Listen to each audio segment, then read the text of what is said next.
J500. Le 26 juillet 2024, la France va accueillir les Jeux Olympiques.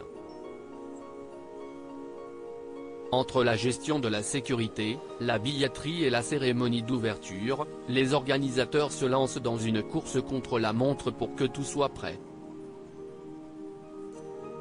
Et pour cause, l'état d'avancement des préparatifs suscite de nombreuses interrogations. Un sujet qu'a souhaité aborder Anne-Elisabeth dans son émission C'est à vous, diffusée ce mardi 14 mars sur France 5. Beaucoup de questions à se poser alors que le compte à rebours est lancé. Sommes-nous prêts pour accueillir à Paris cet événement planétaire ? s'est demandé l'animatrice. Afin d'obtenir quelques réponses, Anne-Elisabeth Lemoine a reçu Jean-Philippe Leclerc, directeur adjoint de la rédaction de l'Équipe. Mais avant que le journaliste ne vienne apporter un éclairage sur la situation, Patrick Cohen n'a pu s'empêcher de donner son avis. Tout de suite, non. On n'est pas prêt là, a déclaré le chroniqueur de 60 ans. Une intervention qui a quelque peu pris de court la maman d'Arthur et Vasco. Je vous remercie Patrick, a-t-elle répondu un brin étonné.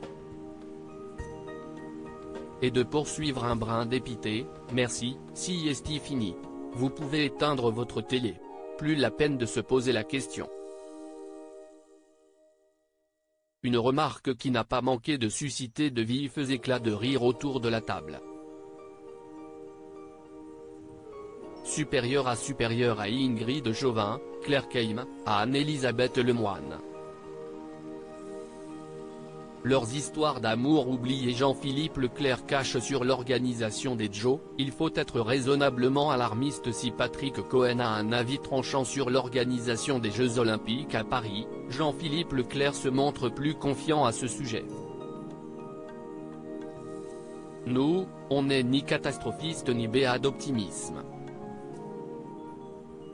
J'ai suivi tous les Jeux depuis 1996, et quand on allait dans les autres villes un an avant on nous disait que ça allait toujours être une catastrophe dans les transports et plus personne ne voudra habiter là. S'est souvenu le journaliste. Dès lors, Jean-Philippe Leclerc a souhaité atténuer les criantes de certains Français. Il faut être raisonnablement alarmiste, a-t-il assuré. Avant de revenir sur le principal point sur lequel les organisateurs doivent focaliser leur énergie, pour moi, c'est la sécurité. Vraiment, la sécurité doit être la préoccupation numéro 1.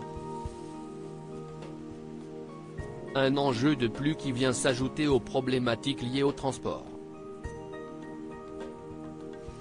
Les organisateurs ont encore quelques mois devant eux pour y remédier. Crédit photo, capture d'écran. C'est à vous, France 5.